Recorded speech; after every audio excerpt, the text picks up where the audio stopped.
On a farm surrounded by vineyards, a young woman who has lived her entire life in seclusion steps into the real world, carrying only her faith, her innocence, and a heart that has never been touched. On the other side of the door, a paralyzed millionaire hides in a silent mansion, imprisoned not only by his wheelchair but also by secrets, guilt, and a love that destroyed him. When she is hired to bathe him and he finally undresses before her, it is not only his body that becomes exposed, but also deep wounds no one had ever dared to face. Between therapeutic baths, piano melodies, and painful revelations, what begins as a simple job transforms into a story of healing, desire, and courage that will challenge everything they believed about love, purity, and new beginnings.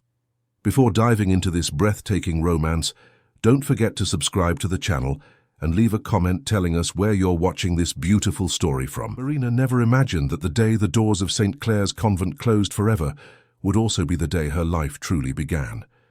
She was 24 years old, but she seemed to carry the soul of someone much older, someone who had learned to live among silences, prayers, and the scent of jasmine that grew in the institution's small inner garden. She had arrived there as a young girl, only 6 years old, after her parents left under circumstances no one ever clearly explained. The nuns took her in, educated her, and protected her from the outside world as if it were a place far too dangerous for such a pure soul. For 18 years, Marina knew only the cold stone corridors, the silent masses, the embroidery and piano lessons, and the stories she read in the old books of the convent's library. She had never been to a shopping mall, never tasted an ice cream cone in the square, never gone to the movies or felt the wind on her face inside a moving car. The world was a distant, almost unreal idea, something that existed only in the pages of books or in the whispered conversations among the younger sisters. But then the news came. The convent was to be closed. The diocese no longer had the resources to keep it running, and the few remaining nuns would be transferred to other communities across the country. Marina, who was not technically a nun and had never taken vows, would have to find her own way. She was the last to leave. She stood at the iron gate, holding a small, frayed fabric suitcase, looking back as one says goodbye to an entire life. There was nowhere to go. She had no family, no friends outside those walls, no profession other than knowing how to play the piano and embroider flowers on white linens. It was Sister Beatrice, the only one who seemed to understand Marina's silent panic, who gave her the lead. Before leaving for the convent in Edinburgh, the sister called Marina for one last conversation in the empty sacristy. "My child, I know you're frightened, but I know someone who needs help, and I think you would be perfect for this mission. A very wealthy man, the owner of vineyards in Napa Valley, suffered a terrible accident a few years ago. He's in a wheelchair and has rejected every caregiver the family has hired. They say he's bitter, difficult, closed off from the world, but I believe someone like you, with the patience and kindness you carry, can make a difference. He specifically asked for someone from a religious background. I think he wants someone who won't judge him." Marina felt her heart tighten. Care for a stranger? Live in the house of a man she had never seen? But what else could she do? She had no choice. She accepted the offer with a timid nod, and 3 days later she was sitting in the back seat of a car climbing the rolling hills of Napa Valley, California. The landscape was breathtaking. Vineyards stretched for miles, organized rows of vines heavy with ripe grapes under the March sun. The mountains in the background looked hand-painted, with shades of green and blue that changed as the evening light advanced. Marina had never seen anything like it. She pressed her face against the window glass, feeling a mixture of fear and fascination. The driver, a middle-aged gentleman named Mr. Alistair, tried to make small talk, but she responded only in monosyllables, still trying to process the enormity of the change she was living through. When they finally arrived at the estate, Marina had to catch her breath. The entrance was marked by a tall, wrought-iron gate, with the Ashworth family crest carved in the center. The cobblestone path led to an imposing colonial-style mansion with white walls, large windows, and a veranda that wrapped around the entire front of the house. Surrounding it were perfectly manicured gardens, a stone fountain in the center of the courtyard, and in the background the winery facilities with oak barrels visible through the open doors. The house was beautiful, But there was something heavy in the air. A silence that was not peace but absence, as if life had been paused there a long time ago. Mrs. Cecilia, the housekeeper, a sturdy woman with grey hair tied in a tight bun, greeted Marina at the door. She had a scrutinizing gaze, but not a cruel one. "Are you the girl from the convent?" she asked, drying her hands on an embroidered apron. "Yes, ma'am," Marina replied softly, feeling her legs tremble. "Well, I hope you can last," Mrs. Cecilia sighed deeply. "There have been 8 caregivers before you. He dismissed them. All? Some didn't even last a week. Mr. Gabriel is a difficult man. Before the accident, he was different, cheerful, full of life. But after his wife left him, he closed himself off completely. He doesn't accept help from anyone. He doesn't want physical therapy. He doesn't want to talk. He doesn't want anything. He spends his days locked in his room or the library. If you can get him to take a decent bath, it will be a miracle." Marina swallowed hard. A miracle. That word echoed within her. Perhaps that was exactly what she needed. A purpose.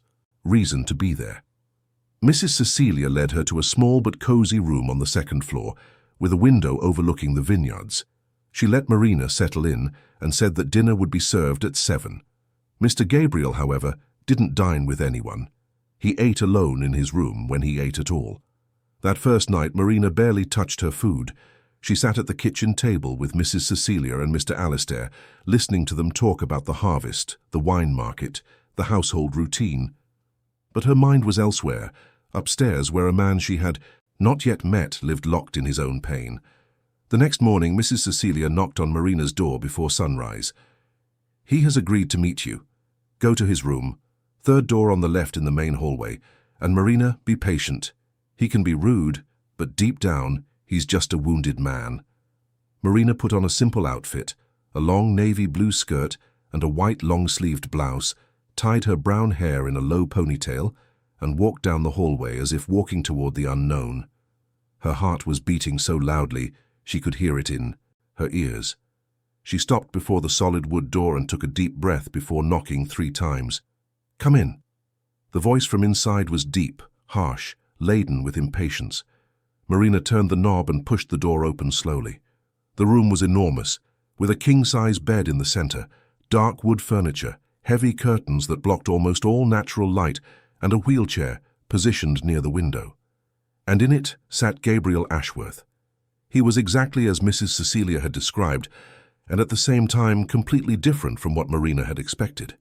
He must have been about 38, maybe 40, black hair with a few grey strands at the temples, an unshaven beard, broad shoulders, and strong arms that contrasted with the inert legs covered by a blanket. But what impressed Marina most were his eyes, as blue as a winter sky, cold and piercing, filled with anger and sadness in equal measure. He looked her up and down, not hiding his judgment. "So you're the new one? The girl from the convent," Gabriel said, his tone bordering on sarcasm. "Come to save me?" Marina felt her face flush, but she didn't look away. "I've come to help in any way necessary, sir." "Sir," he repeated with a bitter laugh.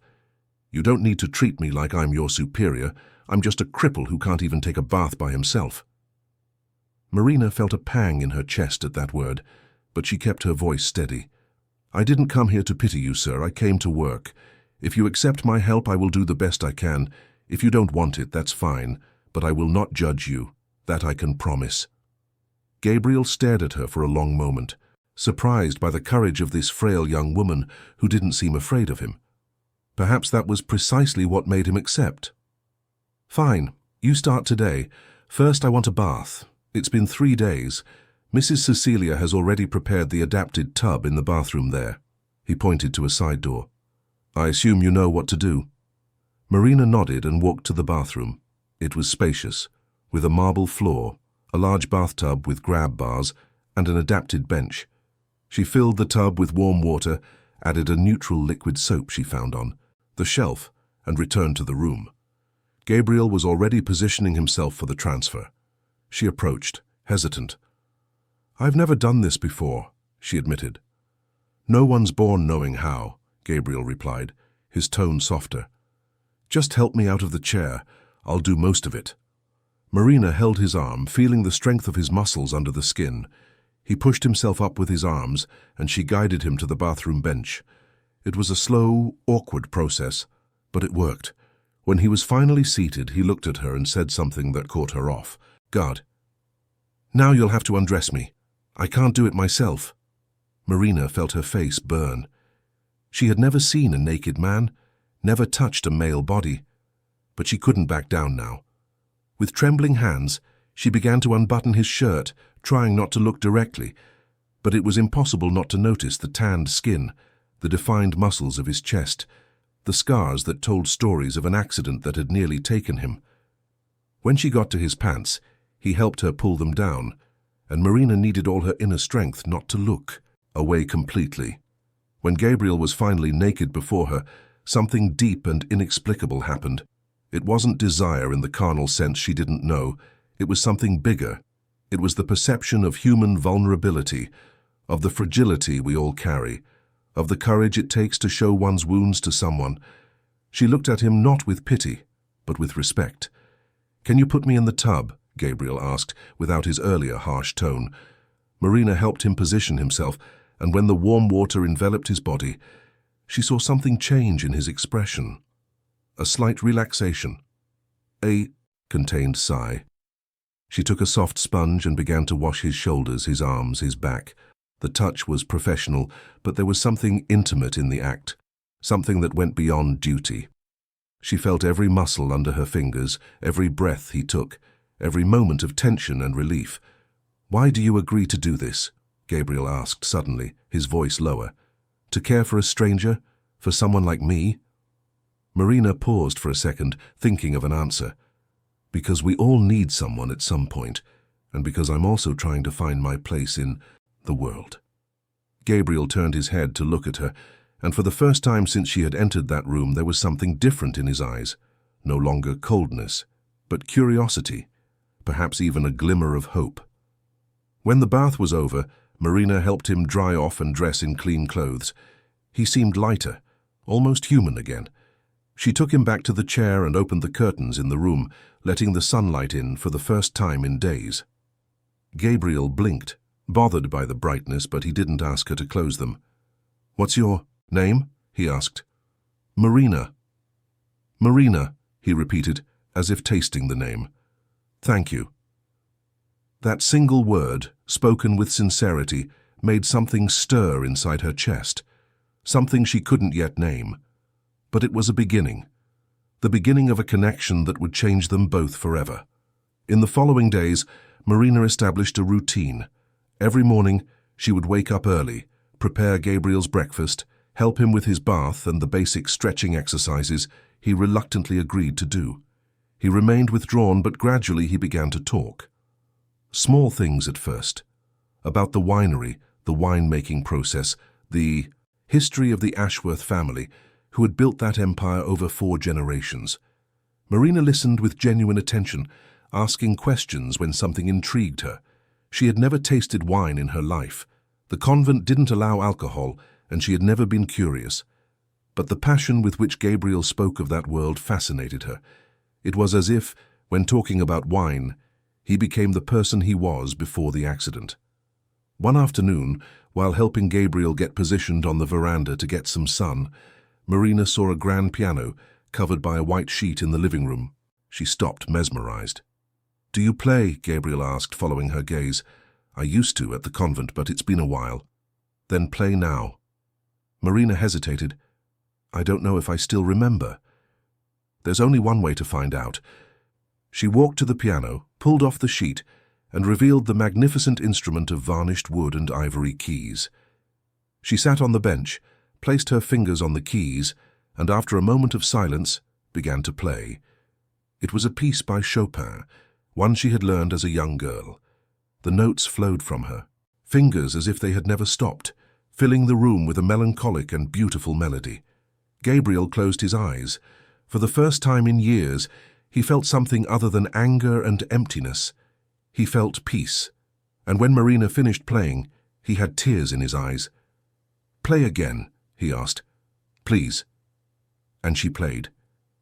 Every afternoon, after the care and chores, Marina played the piano, and Gabriel listened. It was the moment of the day they both looked forward to most. The moment when they were not caregiver and patient. They were just two broken souls trying to heal through music. But the real transformation began when Gabriel finally opened up about his past. It was on a rainy night, as Marina was helping him prepare for bed. He held her hand for a second longer than necessary and said, "I need to tell you something. About the accident, about my wife, about everything." And Marina sat beside the bed, ready to listen, ready to carry a little of the weight he had been carrying alone for so long, because that's what she did. She didn't just care for his body, she cared for his soul, and at that she was better than any professional who had come before. Gabriel told her about the day of the accident. He was driving back from a meeting in San Francisco, tired but happy. The winery was doing well, his wife was pregnant, life seemed perfect. But then a sharp curve, heavy rain, a truck coming in the opposite lane. He swerved to avoid a head-on collision and rolled over.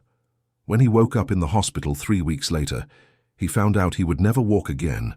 His wife, Veronica, was by his side. At first she said she would stay, that they would face it all together. But weeks turned into months and her patience ran out.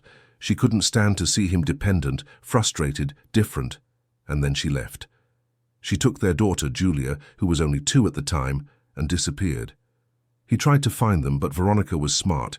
She had family money and knew how to vanish. His lawyers said it would be a long, expensive, and emotionally devastating battle, so Gabriel gave up. He gave up on everything. Marina listened to every word with a heavy heart. When he finished, she didn't say, "Everything would be okay." She didn't offer empty words of comfort. She just held his hand and stayed there in silence until he fell asleep. That night, lying in her bed, Marina realized something frightening. She was beginning to feel something for Gabriel, something that went beyond compassion, something that made her heart race when he smiled, something that made her dream of a future that seemed impossible. She had never been kissed. She had never desired anyone. But now, for the first time in her life, she understood what it was to want to be close to someone, to want to be touched, to want to touch. And that scared her as much as it fascinated her. The weeks passed and the connection between Marina and Gabriel deepened. He began to smile more, to make jokes, to ask her to have dinner with him, to talk about books, music, dreams. He even agreed to do physical therapy sessions with a professional Marina had convinced him to see. There was still no movement in his legs, but hope, that dangerous and beautiful thing, began to appear in his eyes again. Mrs. Cecilia commented to Mr. Alistair one evening in the kitchen as Marina went up to her room. "That girl is special. She's accomplished what no one else could.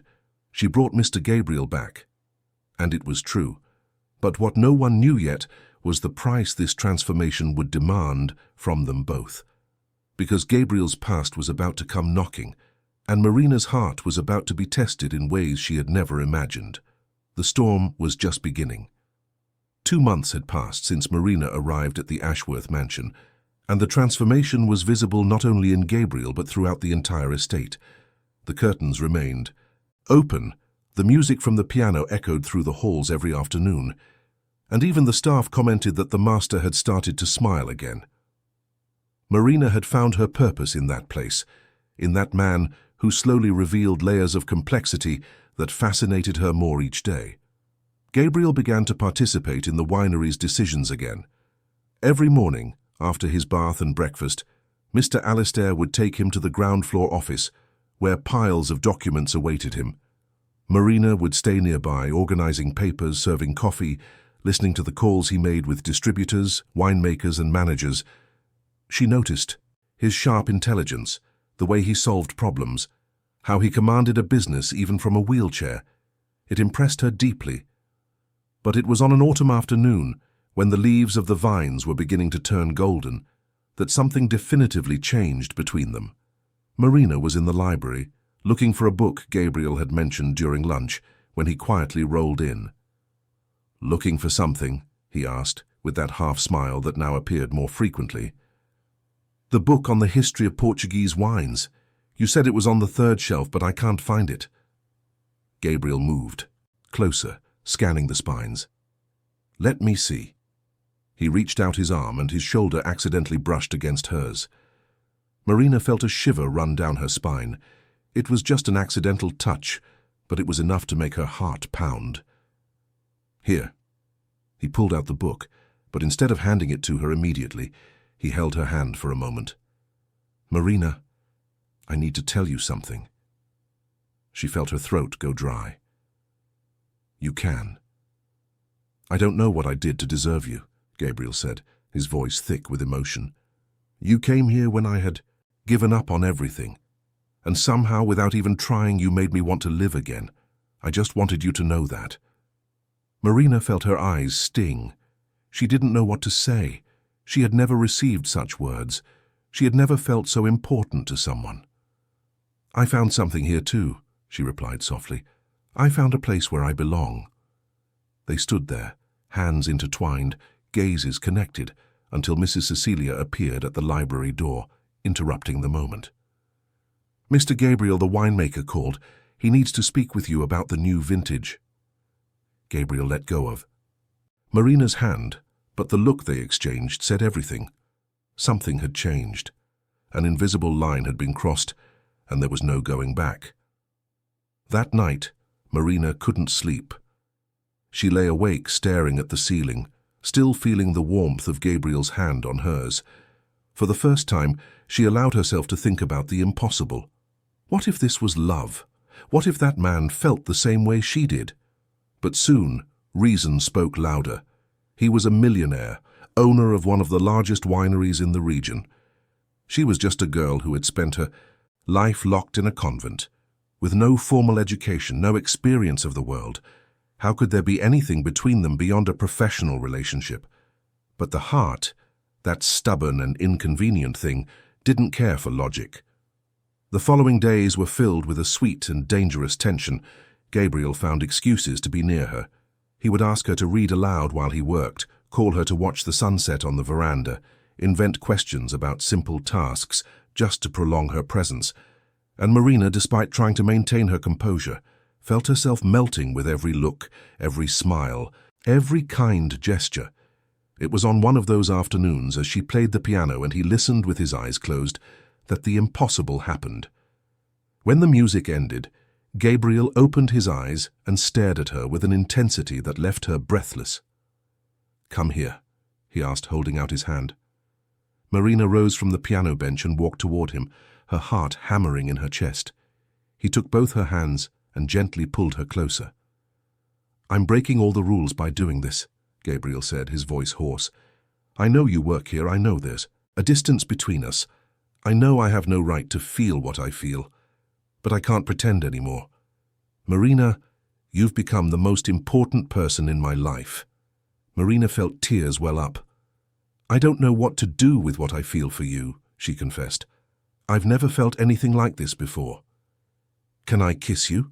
He asked, and the vulnerability in that question completely disarmed her. She just nodded, unable to find words.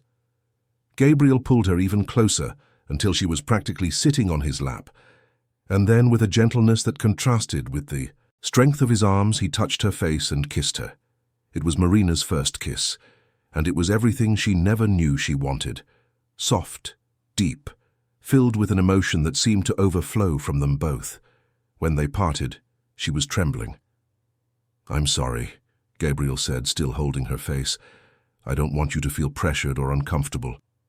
I'm not, Marina replied, resting her forehead against his. I'm scared, but not uncomfortable. They stayed like that for a long moment, simply breathing together, until reality knocked in the form of a ringing telephone. Gabriel answered reluctantly, and Marina took the opportunity to move away, trying to organize her thoughts and her racing heart. That night, during the dinner they now had together, Mrs. Cecilia watched them with a knowing look.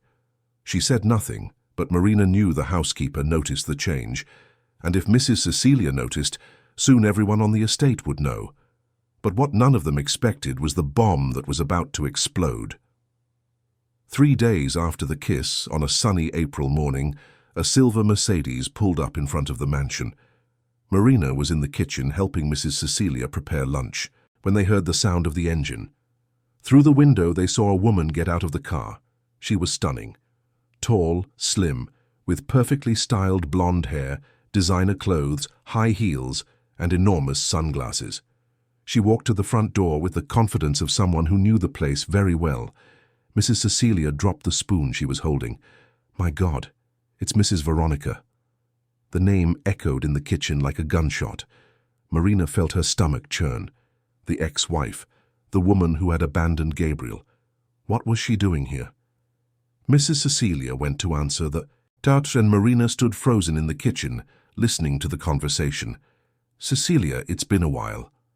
Veronica's voice was smooth, but there was something calculated about it. I'm here to see my husband. Ex-husband, Mrs. Veronica, Mrs. Cecilia corrected, her voice firm. The divorce was finalized 2 years ago. Details, Veronica said with a light laugh. Where is he? In the office. But he's not expecting visitors. He'll want to see me, I'm sure of it. Veronica brushed past Mrs. Cecilia and walked with familiarity toward the office. Marina, unable to control the curiosity and fear growing in her chest, left the kitchen and stood in the hallway where she could hear the conversation without being seen. Gabriel, darling. Veronica's voice was both honey and poison. What are you doing here? Gabriel's voice was tense, full of surprise and restrained anger. I came to see you, of course. I heard you're doing much better, that you've even gone back to work. I'm proud of you. You have no right to be proud of anything, Gabriel replied curtly. You abandoned me when I needed you most. Oh, Gabriel, don't be so dramatic. I was scared, confused. I didn't know how to handle the situation.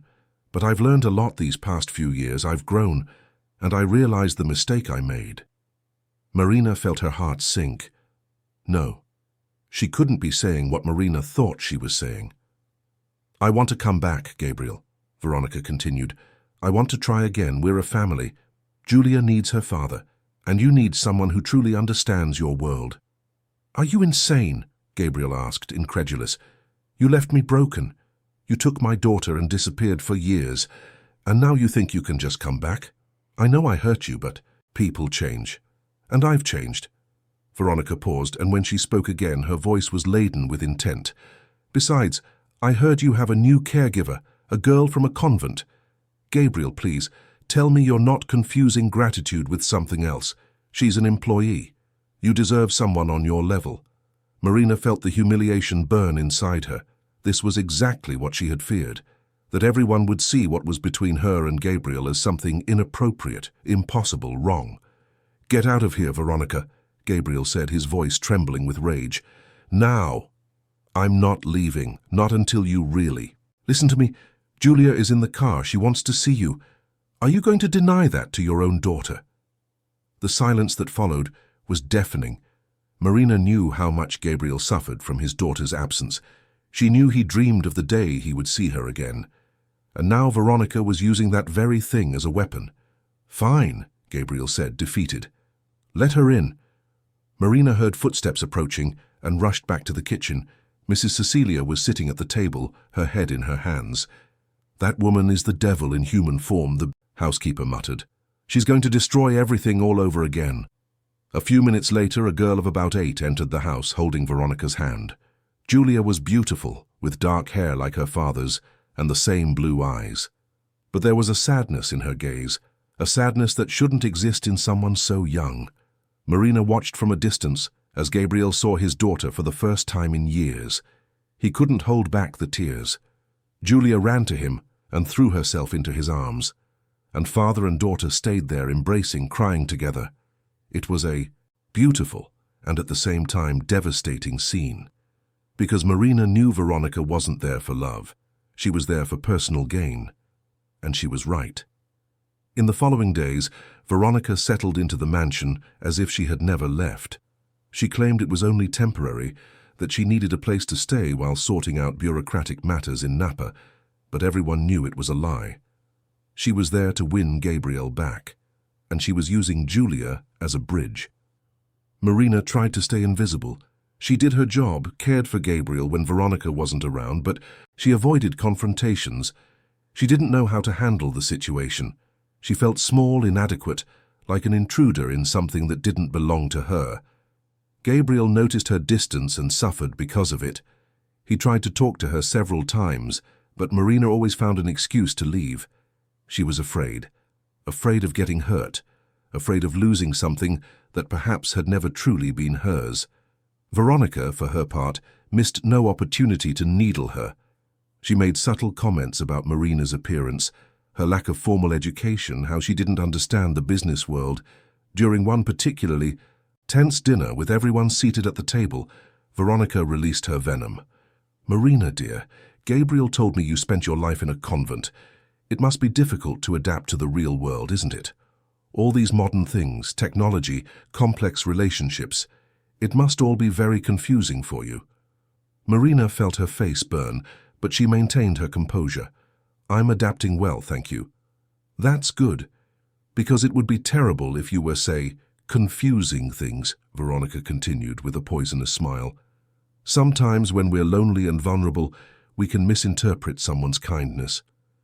I don't want you to get hurt, you see?" "That's enough, Veronica," Gabriel said, his voice sharp. "Marina is important to this house and to me. Treat her with respect." "Of course, darling," Veronica said, feigning innocence. "I was just being kind." But the damage was done. Marina stood up from the table, mumbled an excuse and went to her room.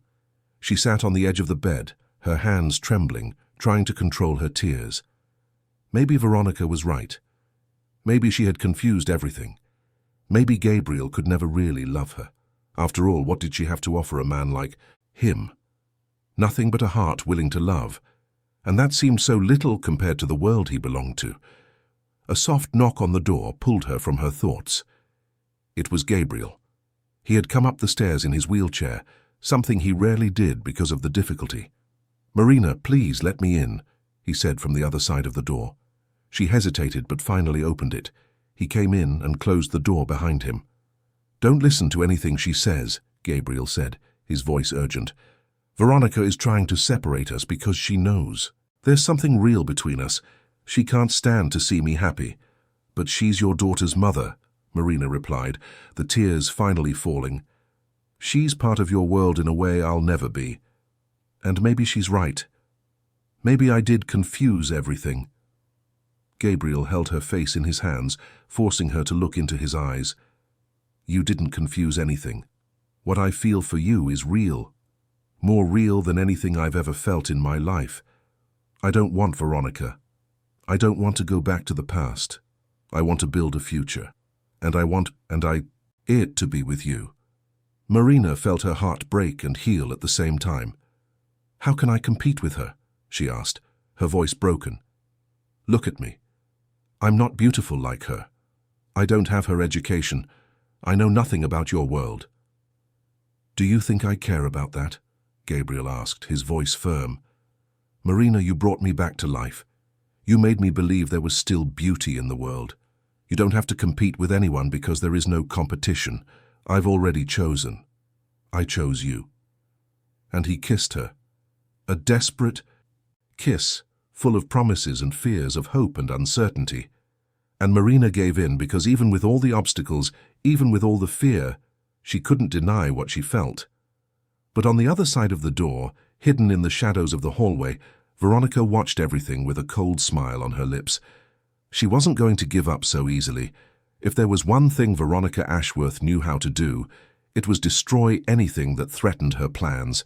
And Marina was just another obstacle to be removed. The war had begun. And Marina, for the first time in her life, would have to fight. Not just for Gabriel, but for herself. Because she deserved to be happy. She deserved to be loved. And she wasn't going to let anyone, not even a woman like Veronica, take that away from her. The next morning, Marina woke up with a new determination. She would no longer hide. She would no longer feel inferior. If Gabriel had chosen her, then she needed to believe she deserved that choice. During breakfast, when Veronica made another spiteful comment about her simple clothes, Marina responded with calm and dignity. "My clothes may be simple, but my heart is not. and that's what really matters. Veronica was momentarily speechless, surprised by the courage of the young woman who had previously cowered before her. Gabriel smiled, proud. Julia, who was watching everything, looked at Marina with curiosity. Later that day, while Marina was playing the piano, the little girl approached timidly. "You play very well," Julia said softly. "Thank you. Would you like to learn?" Julia's eyes lit up. "Could I?" "Of course. Come, sit here with me." And so began an unlikely friendship. Marina and Julia spent the afternoon playing the piano, together, laughing, talking, and Gabriel, watching from the doorway, felt something grow in his chest. This felt like a family, a real family, built not on lies and appearances, but on genuine affection. Veronica hated it. She hated seeing her daughter becoming attached to that woman. She hated seeing Gabriel happy, and that night she decided it was time to change her strategy. She found Gabriel in the office after everyone else had gone to bed. "We need to talk," she said, closing the door. "About Julia." "What about her? Do you really think it's healthy for our daughter to see you with this woman?" Julia is confused. She asks if Marina is going to be her new mother. "That's not fair to her, Gabriel." "Julia likes Marina," Gabriel replied, "and Marina is good with her. But she's not her mother. I am. And if you insist on this ridiculous relationship, I'll have to take Julia away again. I can't allow my daughter to be raised in this environment." It was a clear threat. Gabriel felt anger boil, but also fear, the fear of losing his daughter again. "You wouldn't do that," he said, but his voice wavered. "I will. If I have to," Veronica replied coldly. "The choice is yours, Gabriel. Your daughter or your caregiver. You can't have both." And then she left, leaving Gabriel alone with the most impossible decision of his life. Gabriel didn't sleep that night. He stayed in his office, staring into the darkness through the window, his mind spinning in desperate circles. How could he choose between the daughter he loved and the woman who had brought him back to life?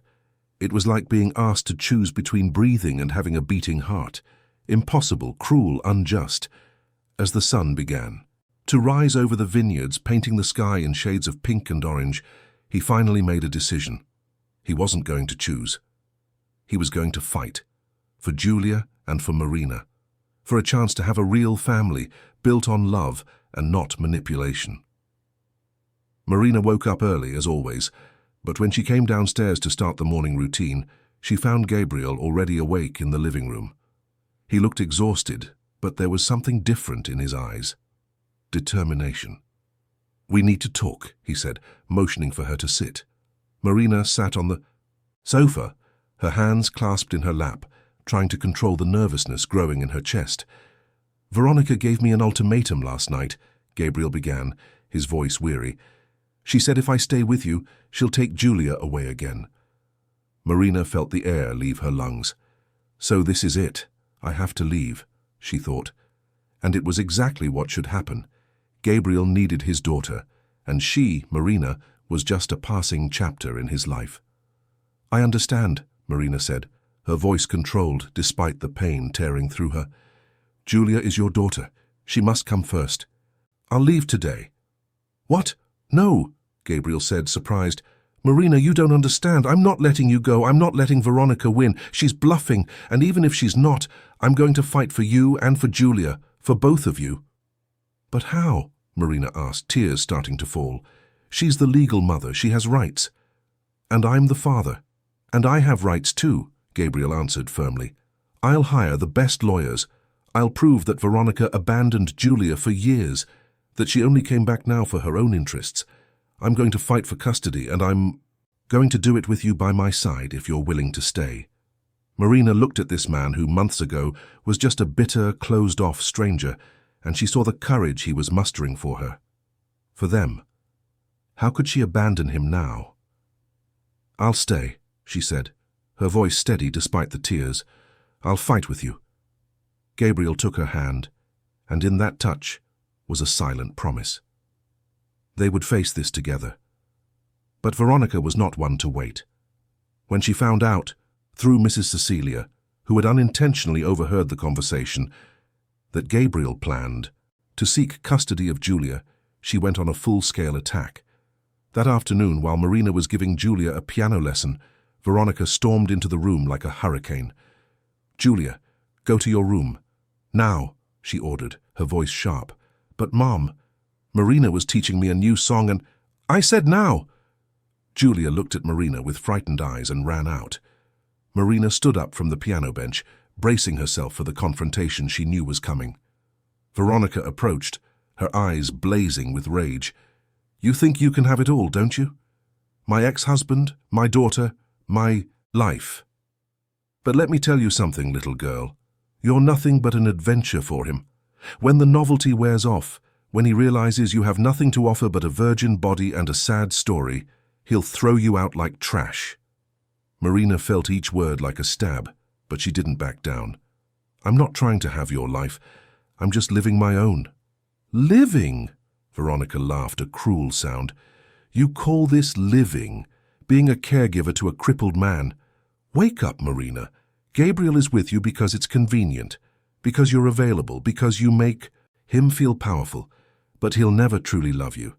Men like him don't love women like you. They use them and discard them." Marina felt something snap inside her.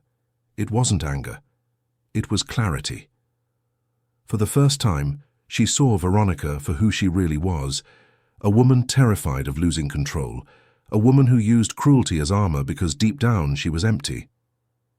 "You know what I think," Marina said, her voice surprisingly calm. "I think you're afraid. Afraid that Gabriel can actually be happy without you. Afraid that Julia will love me and won't need you anymore. Afraid that everything you've built on appearances and lies will crumble. And that's why you need to destroy me. Because if I stay here, just being who I am, you'll have to face the truth. That the problem was never Gabriel. It was you." Veronica turned pale with rage. "How dare you?" "I dare because I'm not afraid of you anymore," Marina continued, feeling a strength she didn't know she possessed. "You can humiliate me. You can talk about my life in the convent. You can say I'm not good enough. But the truth is Gabriel chose me, and it wasn't because I'm convenient or available. It was because I saw in him what you never could. A good, strong man capable of real love. And if you truly loved your daughter, you would stop using her as a weapon and let her be happy." Veronica's hand came up so fast Marina barely had time to react. The slap echoed through the room, leaving a burning sting on Marina's face. But she didn't cry. She didn't flinch. She just looked at Veronica with a dignity the other woman would never possess. "Get out of my house," Veronica said, her voice trembling with rage. "This isn't your house," Marina replied, lightly touching her aching cheek. "Not anymore, and you know it." Veronica was about to retort when Gabriel appeared in the doorway, Julia by his side. They had both witnessed everything. Gabriel's face was red with anger, and Julia was crying silently. "Julia, go to your room with Marina," Gabriel said, his voice controlled but menacing. "Now." Marina held out her hand to the little girl, who ran to her and clung to her as if her life depended on it. The two went upstairs, leaving Gabriel and Veronica alone. But even from a distance, Marina could hear the argument. "You hit her," Gabriel was yelling, something Marina had never heard before. "You hit the woman I love, in front of our daughter." "She provoked me," Veronica defended herself. "She said horrible things." "And you think that justifies violence? Are you insane?" Gabriel was beside himself. "Enough, Veronica. Enough of the manipulation, enough of the threats, enough of trying to control everything. You're leaving this house today, and if you try to take Julia by force, I'll call the police. You can't do that. She's my daughter. And mine too. And I won't let you raise her thinking it's okay to hit people when you're angry. I won't let you turn her into you." The silence that followed was heavy. Then Veronica spoke, her voice low and dangerous. "You're going to regret this, Gabriel. I've regretted a lot of things in my life. Marrying you is one of them. Now get out." In Marina's room, Julia was sitting on the bed, hugging a pillow, her face stained with tears. "Is my mum evil?" she asked, her voice small. Marina sat beside her, putting an arm around the girl's shoulders. "Your mom is lost. Sometimes adults get lost and do bad things. But that doesn't mean she doesn't love you." "She hit you," Julia said, looking at Marina's face where the mark of the slap was still red. "Because of me." "It wasn't because of you," Marina said firmly. "It was because of her own problems. You're not to blame for anything, do you hear me? None of this is your fault." Julia hugged Marina tightly, and Marina held her, her heart breaking for this child who was being used as a pawn in an adult's game. She silently vowed to protect this little girl no matter the cost. Later that night, after Veronica had finally left the mansion with a promise to return with lawyers, Marina was in the kitchen with Mrs. Cecilia applying a cold compress to her face when Gabriel came down. "Let me see," he said, approaching in his chair. Marina turned her face to him, and Gabriel gently touched the mark that was beginning to bruise. "I'm sorry," he said, his voice hoarse. "I'm sorry for bringing this into your life." "Don't be sorry," Marina replied. "I chose to stay, I chose to fight, and I don't regret it." Gabriel pulled her close, and Marina knelt beside his chair, resting her head on his lap. He stroked her hair, and they stayed like that for a long time, in silence, just sharing the weight of the day. "What's going to happen now?" Marina asked. "I'm going to fight for custody of Julia. I'm going to prove Veronica is not a fit mother, and I'm going to do it the right way, with the law on my side," Gabriel answered. "But it won't be easy." "I know," Marina said, "but we'll get through it." In the days that followed, Gabriel hired a team of lawyers specializing in family law. The meetings were long and exhausting. They needed to gather evidence that Veronica had abandoned Julia, that her return was financially motivated, that she had demonstrated violent behavior. Marina gave her testimony about the slap, the threats, and the way Veronica manipulated her daughter. Julia, who was temporarily staying with Gabriel by court order until the hearing, began to flourish. Without her mother's toxic presence, she was a different child. Cheerful, curious, affectionate, she and Marina spent hours together playing the piano, reading books, talking about life, and Gabriel watched it all with a mixture of joy and fear. Joy at seeing his daughter happy, fear that it could all be taken from him again. It was during one of those afternoons, while Gabriel was working in the office and Marina and Julia were drawing in the living room, that an unexpected event changed everything. A man in a suit appeared at the mansion's gate. It was the private investigator Gabriel had hired weeks ago to find out more about Veronica's whereabouts and activities over the past few years. Mr. Alistair led him to the office. Marina was passing through the hallway with Julia when she overheard the conversation. "Mr. Ashworth, I found something you need to know," the investigator said. "Mrs. Veronica wasn't just absent for the last few years. She was living in New York City with another man, a real estate developer. And there are records of her trying to access your bank account several times, but she was blocked by your lawyers. Furthermore, I discovered she left Julia with her maternal grandmother for most of those years. The child barely saw her mother." Marina felt her heart clench. Julia was right beside her, and she knew the girl could hear everything. She quickly tried to distract her. "Julia, how about we go outside and see the vineyards?" she suggested. But Julia had already heard. Her face was pale. "My mom left me with Grandma. She didn't live with me." Marina knelt in front of her, holding her hands. "Sweetheart, sometimes adults have to make difficult choices." "She didn't want to be with me?" Julia interrupted, her eyes filling with tears. "Doesn't she love me?"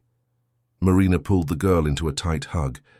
"She loves you in her own way, but sometimes people don't know how to show love properly."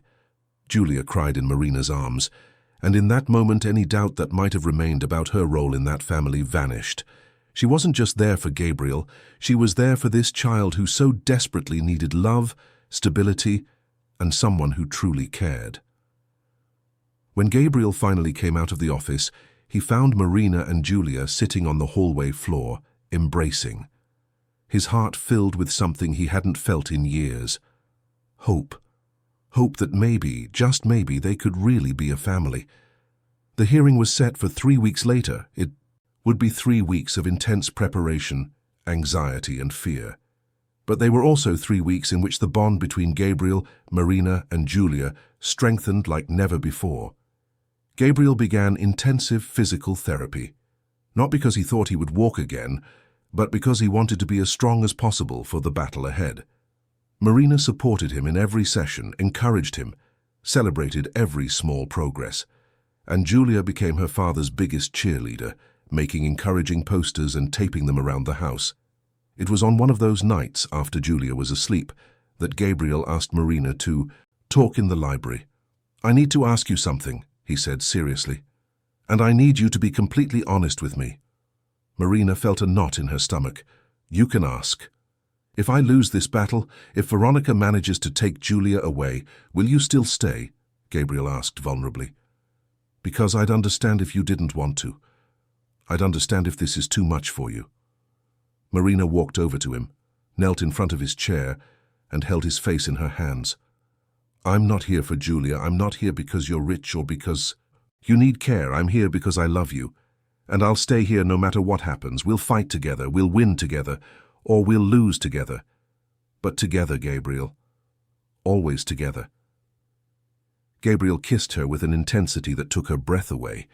It was a kiss of promise, of commitment, of everything they didn't yet have the courage to say out loud. When they parted, they were both crying. "I love you too," Gabriel said, "and when this is all over, when the dust settles, I'm going to propose to you properly." Marina laughed through her tears. I don't even know if I can get married. I never officially left the convent." "Then we'll figure it out together," he said, smiling.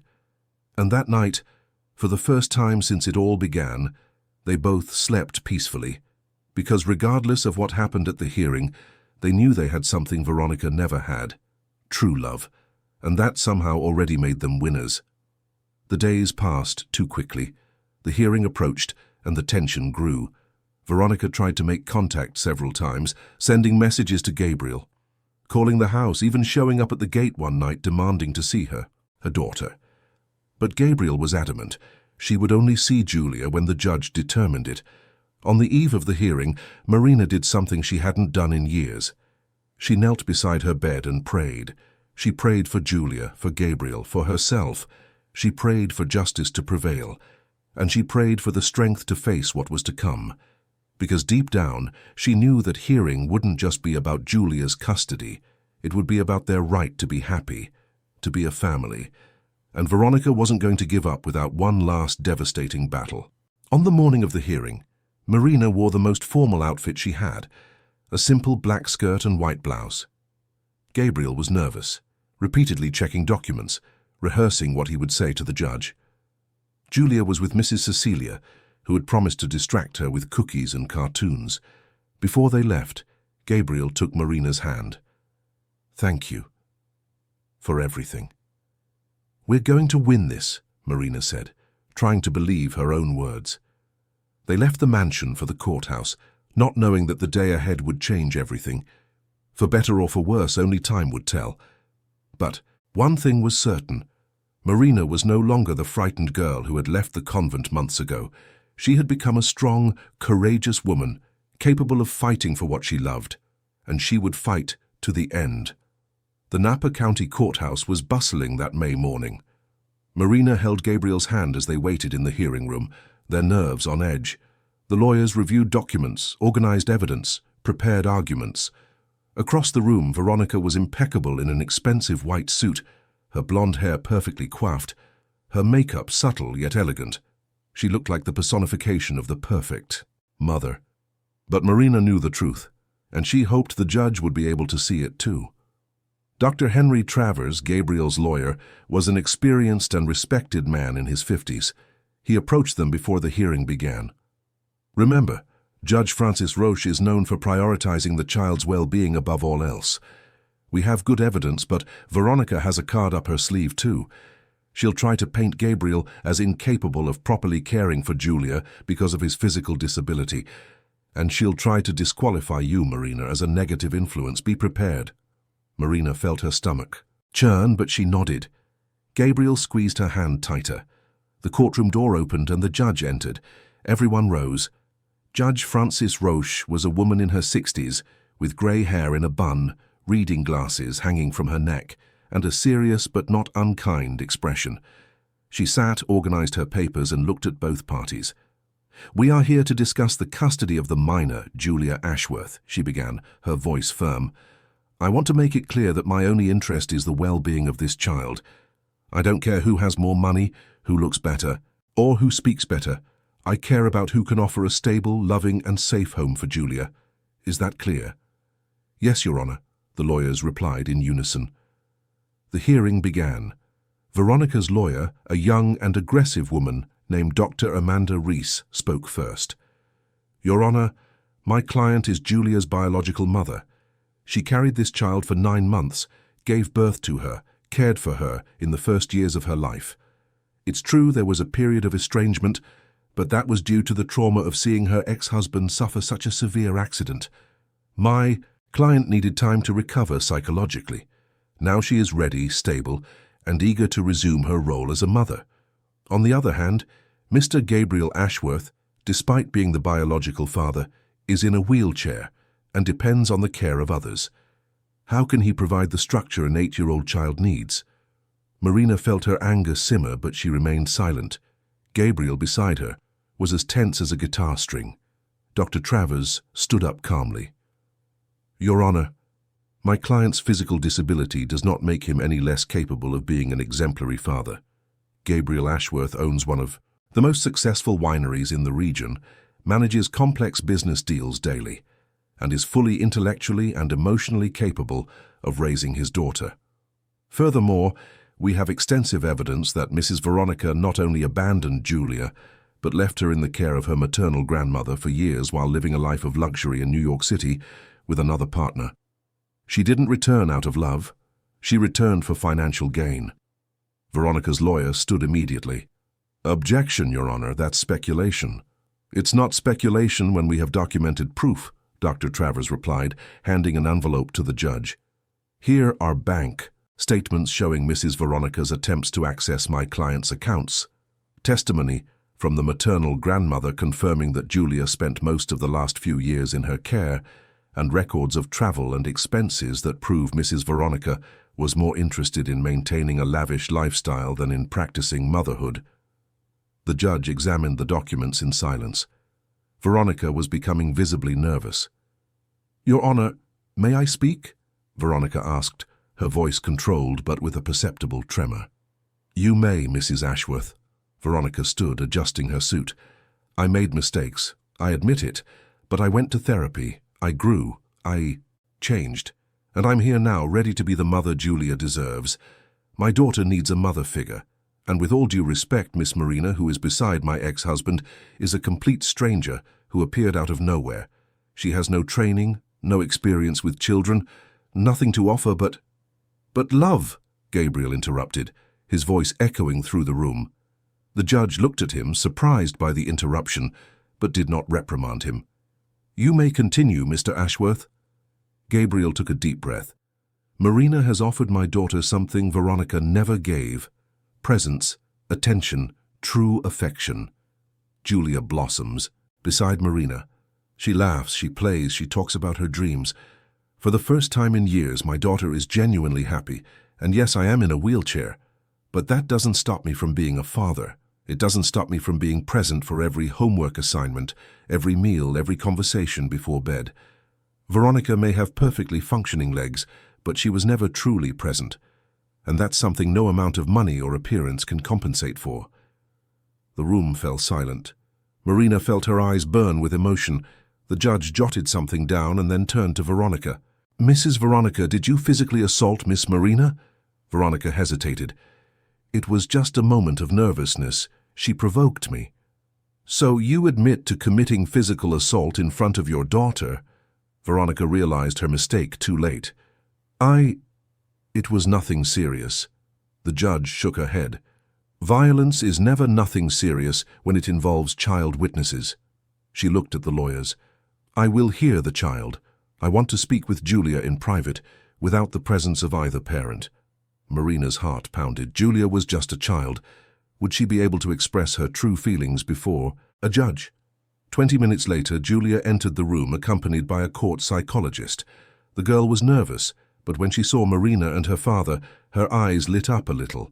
The judge smiled gently at her. "Hi, Julia. I'm Judge Francis. You don't need to be afraid, okay? I just want to talk with you for a little bit." Julia nodded, sitting in a special chair they had brought for her. "Julia, do you know why we're here today?" The girl looked at her father, then her mother, and then at Marina. "Because of me. Because my dad and my mom want me to live with them." "That's right. And I need to understand what's best for you. Can you tell me how you feel living with your dad now?" Julia relaxed a bit. "I like it. Daddy spends a lot of time with me. We do homework together. He tells me stories about the winery, about wine, about when he was a kid. And Marina teaches me piano. She's really nice. She listens to me when I'm sad and doesn't get mad when I miss the notes." "And your mother?" the judge asked gently. "Do you miss her?" Julia was quiet for a moment. "Sometimes. But when I'm with her, she's on the phone all the time. And she fights a lot. She fights with Daddy. She fights with Marina. She fights with everyone. I don't like it when they're shouting." "Did you see your mum hit Marina?" the judge asked, her voice even softer. Julia nodded, her eyes filling with tears. "I did. I was scared. I thought she was going to hit me too." Veronica let out a sob. "Julia, I would never hit you." But Julia was looking at Marina. "Marina, will you still will take care of me, even if I live with Mommy?" Marina felt her heart break. "Always, sweetie, whenever you need me." The judge asked a few more gentle, careful questions and then dismissed Julia with the psychologist. When the girl left, the room was heavy with silence. The judge looked at Veronica. "Mrs. Veronica, it is clear to me that you love your daughter, but it is also clear that you are not emotionally prepared to provide the stable environment Julia needs. The physical assault, the years of abandonment, the emotional manipulation, all of this weighs against you." She then turned to Gabriel. "Mr. Gabriel, your physical disability is not and never will be an impediment to fatherhood. I see that you have the financial and emotional means and an adequate support network to raise Julia, and more importantly, I see that the child is happy under your care." The judge took a deep breath and delivered her ruling. "I grant full custody of Julia Ashworth to her father, Gabriel Ashworth. Mrs. Veronica will have the right to supervised visits once a month until she demonstrates improvement in her behavior and a genuine commitment to the child's well-being." This decision is effective immediately. Veronica shot to her feet, shocked. "No, this can't be happening." "I'm sorry, Ma'am. The decision has been made. This hearing is adjourned." Gabriel couldn't hold back his tears. Neither could Marina. They hugged right there in the courtroom, feeling the weight of months of struggle finally lifted. They had won. Julia would stay with them. Veronica stormed out of the room, furious but defeated. She looked at Marina one last time, and in that gaze was something beyond anger. There was acknowledgement that she had lost not just the legal battle, but something much greater. She had lost the chance to be the mother Julia deserved. When they left the courthouse, Julia was waiting for them with Mrs. Cecilia. The girl ran to them. "So? What happened?" Gabriel pulled his daughter into a tight hug. "You're staying with us, sweetheart. You're staying with us forever." Julia began to cry with joy, and the three of them embraced right there on the sidewalk, under the strong afternoon sun. It was the beginning of something new, of a real family. In the weeks that followed, life at the mansion changed completely. Julia was happier than ever. She and Marina became inseparable, and Gabriel watched them both with a love that grew each day. The girl called Marina Auntie, but in the small things, in the ways they supported each other, how they understood each other, they were already much more than that. It was on a June afternoon, almost 6 months after Marina had arrived at the mansion, that something extraordinary happened. Gabriel was in his daily physical therapy session with his therapist, Marcus, a young man specializing in rehabilitation. Marina was in the next room playing piano for Julia when she heard a shout. She dropped everything and ran to the therapy room. Gabriel was on the adaptive treadmill, and there was something different in his expression. It wasn't pain, it was shock. "What is it?" Marina asked, frightened. "I felt it," Gabriel said, his voice trembling. "I felt my foot. For the first time in years, I felt something in my leg." Marcus was pale with emotion. "It's real. I saw the muscle contract. Very slight, but real." Marina ran to Gabriel and took his hands. "Really? You can feel it?" Gabriel closed his eyes, concentrating. "Try to touch my foot." Marina touched it gently, and she saw his leg give a slight spasm. It was almost nothing, but it was there. A movement. A response. Julia appeared at the door. "Daddy, are you okay?" Gabriel looked at his daughter, at Marina, and then at Marcus. "I'm more than okay. I'm coming back." The following months were filled with hard work. Gabriel dedicated himself to physical therapy with an intensity that bordered on obsession. There were days of frustration, days when progress seemed to stagnate, days when the pain was almost unbearable. But Marina was always there, on the good days celebrating every small victory, on the bad days holding his hand and reminding him how far he had already come. Julia became his biggest fan. She made posters, invented motivational songs, even helped in the sessions by holding stopwatches and counting repetitions. The girl was watching her father fight, and it taught her about resilience, about not giving up, about believing in the impossible. It was on a September morning, with the scent of spring flowers filling the mansion, that the impossible finally happened. Gabriel was in the therapy room with Marcus when he decided to try something he had been avoiding for fear of failure. He wanted to stand.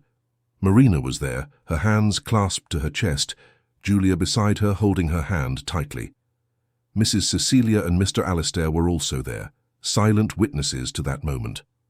With Marcus on one side and a support bar on the other, Gabriel placed his hands on the chair, took a deep breath and began to push himself up. The muscles in his arms tensed, the veins in his forehead bulged with effort. And then, slowly, almost in slow motion, he stood up. His legs trembled violently under the weight of the body they had forgotten how to support. Gabriel was standing, not entirely on his own, but standing. Tears streamed freely down his face. Marina covered her mouth to keep from shouting, her own tears blurring her vision. Julia was jumping for joy, screaming, "Daddy! Daddy's standing! Daddy's standing!"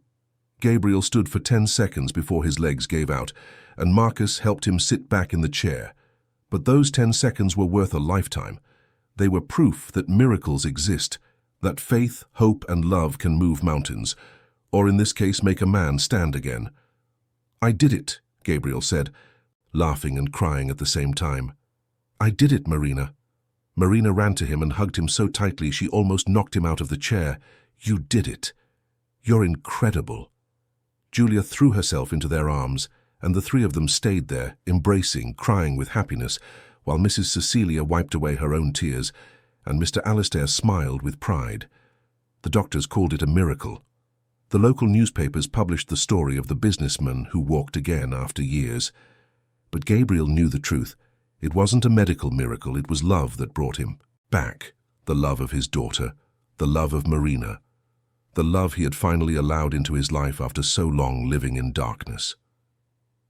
3 months later, on a December night with summer approaching and the vines heavy with grapes ready for harvest, Gabriel did what he had promised. He walked, still with the help of canes, still slowly, still with pain, but he walked. He walked to Marina, who was playing the piano in the living room, completely unaware of what was about to happen. Julia had helped plan everything. She had spread candles around the room, placed white rose petals on the floor, even chosen the music that would play in the background.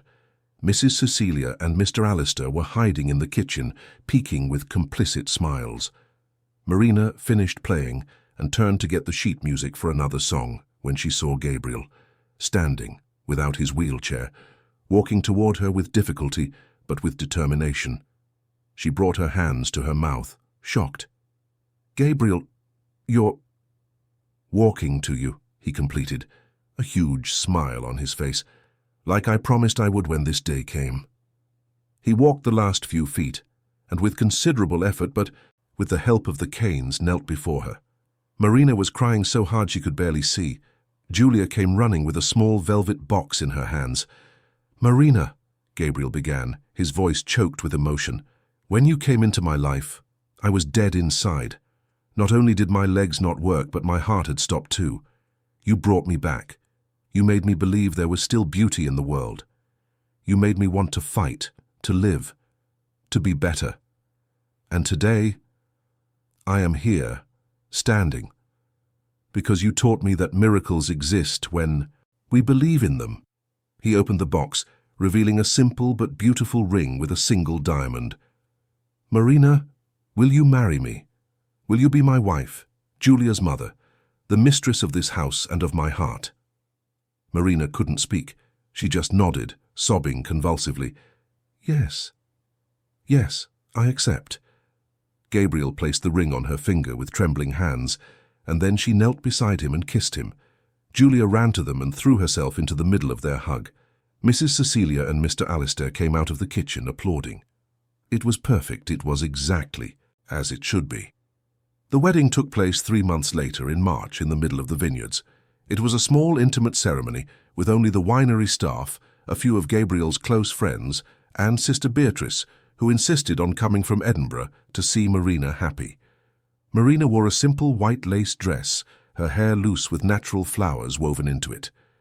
Julia was the flower girl, radiant in a light blue dress, and Gabriel, who now walked with just one cane, waited at the altar, his eyes shining with emotion.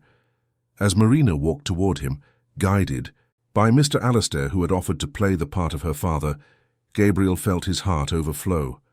This woman who had arrived scared, lost, unsure of her place in the world, now walked with the confidence of someone who had finally found her home. The vows were simple but profound. Gabriel promised to love, respect, and care for her every day of his life. Marina promised to be by his side in joy and in hardship, in sickness and in health, until death did them part. And when the officiant said they could kiss, Gabriel pulled her close and kissed her as if it were the first and the last time. Julia clapped so loudly that everyone laughed. She ran to them and hugged their legs. Now I have a real mom! And Marina, who had spent her entire life without a family, finally had everything. A husband who loved her, a daughter who had chosen her, a home filled with love, laughter, and music. The life she had never dared to dream of because it had seemed too impossible. The years that followed were of complete happiness. Gabriel recovered almost all movement in his legs. He still had difficult days, still felt pain, but he could walk. He could work in the vineyards. He could dance with his wife at the harvest festivals. Julia grew up strong, smart, and kind, with the piano as her great passion. Marina became not only Gabriel's wife, but also an integral part of the winery's management, using her sensitivity and natural intelligence to create social programs in the community. Veronica, who initially resisted the new reality, eventually accepted it. The monthly visits became less tense encounters, and over time she even developed a cordial relationship with Marina. They would never be friends, but there was respect. And Julia, generous as always, maintained her love for her biological mother, but knew where her true home was. 5 years after the wedding, Marina gave birth to a boy, Peter, who brought even more joy to the family. Julia was a devoted older sister, and Gabriel was a present, strong, and grateful father for every moment. One autumn afternoon, sitting on the mansion's veranda, watching the sunset paint the vineyards gold, Marina rested her head on Gabriel's shoulder. "Do you believe everything that's happened?" she asked. "It feels like a dream." Gabriel kissed the top of her head. "It's not a dream. It's the life we built together. And I would go through it all again, even the accident, even the pain, if I knew I would find you at the end." Marina smiled. "Me too. Because when those convent doors closed, I thought I had lost everything, but really it was the day my life began. And there in each other's arms, with the sound of their children playing in the background and the scent of ripe grapes in the air, they understood that true love isn't perfect. It's real. It hurts. It heals. It transforms. And when you find someone willing to fight by your side, there is no miracle that cannot happen. Because when Gabriel took off his clothes for that first bath, Marina didn't just see a wounded man. She saw the beginning of a love story that would defy all odds. She saw strength in vulnerability, beauty in imperfection, and hope where there had only been despair. And together, They proved that miracles don't have to be divine. Sometimes, they happen when two broken souls decide to heal together.